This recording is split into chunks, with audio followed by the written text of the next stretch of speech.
Attention, if you are an employer, here's an important filing deadline reminder.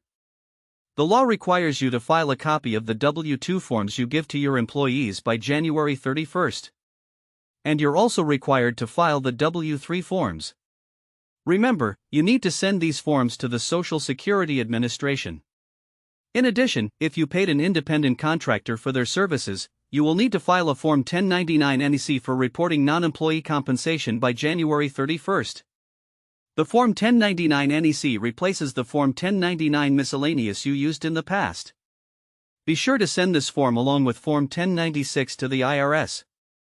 The January 31st deadline helps us prevent fraud because they can match taxpayers' returns with your records more quickly. Here are some tips to help you file these forms on time and avoid penalties. Consider choosing the accuracy, speed, and convenience of electronic filing. Know that in some cases you are required by law to file these forms electronically.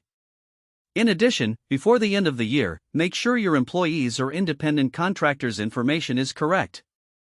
This includes names, addresses, and most importantly, taxpayer identification numbers for most people.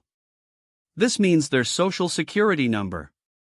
Also, double-check your information with SSA and any agency you rely on to complete W-2s.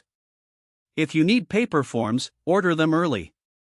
If a payroll service files your forms, make sure they have the information they need to file your forms on time. Remember, extensions for filing W-2s are not automatic. They are only allowed for particular hardships such as disaster-related damage to your records. I like to thank Victor M. McCoy for letting me show up for him. Until next time.